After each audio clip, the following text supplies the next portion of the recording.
नायक परिवार पिछले 3 पीढ़ियों से अपनी सेवाएं 30 हजारी कोर्ट में दे रहा है। उनके पिता एस नायक भी एक वरिष्ठ और सम्मानित वकील थे। साथ ही उनके बेटे दुष्यंत नायक और अब उनकी बेटी भी इस फील्ड में यहाँ से वकालत कर रही हैं। जिस तरह की छवि उनके परिवार की 30 हजारी कोर्ट में है, उससे लोग उनसे जुड़ते चले जा रहे हैं और एक हुजूम बनकर उनका सहयोग समर्थन करते हुए नजर आ रहे हैं। इस बार वह वाइस प्रेसिडेंट पद के लिए खड़े हुए हैं और पूरी उम्मीद जता रहे हैं कि पूरा सहयोग उन्हें मिलेगा। देखिए उनके क्या क्या मुद्दे हैं, किस तरह के मुद्दे रहेंगे, क्या क्या मुद्दे हैं आपको और किन मुद्दों को लेकर आप चुनाव लड़ रहे हैं। देखिए, मैं आपको एक चीज़ बताऊं कि मैं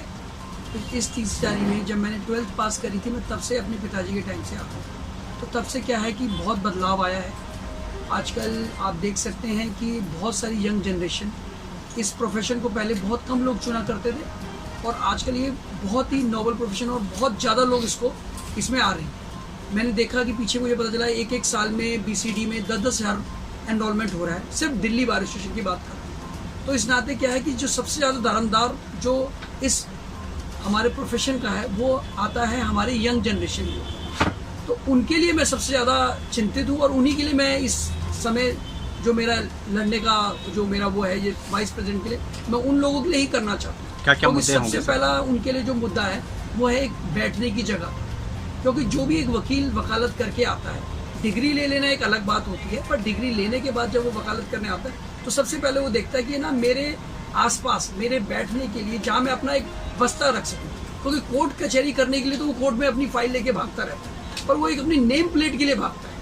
कि उसका भी कहीं नाम लिखा होना चाहिए। आप देख सकते हैं अगर आप मेरे ऑफिस के बाहर जाएंगे तो आपको 200-250 नाम लिखे मिलेंगे और ये उसी की तरफ है कि मैं जितने लोगों को अपने साथ, ताकि वो कल को कोई भी वो बाहर से आते हैं तो उनको ये ना उनका क्लाइंट उनको पूछता है कि आप कहाँ बैठते हो, किस जगह, तो उनको पता ये मेरा पता है, ये मेरा एड्रेस। तो मेरी सबसे बड़ी जो मेरी कोशिश है, जो मैं इस चीज़ के लिए जो जिस चीज़ के लिए मैं लड़ रहा हूँ, तो मेरा वो है कि उनको एक उनका पता मिल जाए, उनको उनका नाम मिल जाए, उनको उनकी नेम प्लेट मिल जाए कि किस जगह वो अपना काम करेंगे, किस जगह से काम करेंगे। क्योंकि चलते फिरते क्लाइंट के लिए जो जब एक एडवोकेट होता है तो वो क्लाइंट उस पर विश्वास नहीं करता,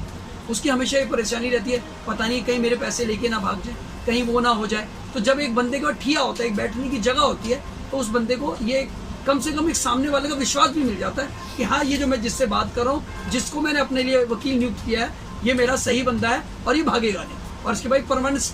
स्थान है काम करने की, भला वो सीट हो, चैम्बर हो, ऑफिस हो, जैसा भी हो, या शेयरिंग बेस पे हो। हाँ, और उसके अलावा और क्या मुद्दे रहेंगे? उसके बाद हमारा जो सबसे ज़्यादा आजकल देखिए, क्योंकि ये वैसे हम नारी को पूछते हैं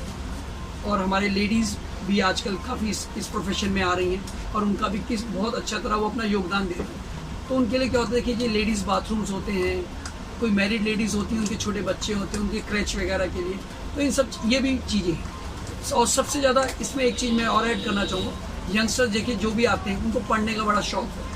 तो एक लाइब्रेरी का, ई-लाइब्रेरी का जो ऑलरेडी हमारे यहाँ पे है, पर वो फिर भी इतनी, मतलब मैं ये कहूँगा इतनी वो हर तरह के लोगों की नीड पूरी नहीं कर पा रही,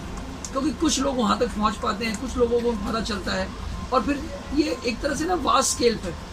हर ब्लॉक में, हर एक तरह ये मान के चलिए कि सिस्टम में उनको ई-लाइब्रेरी से लेकर बुकिश लाइब्रेरी दोनों तरह की अवेलेबल होनी चाहिए।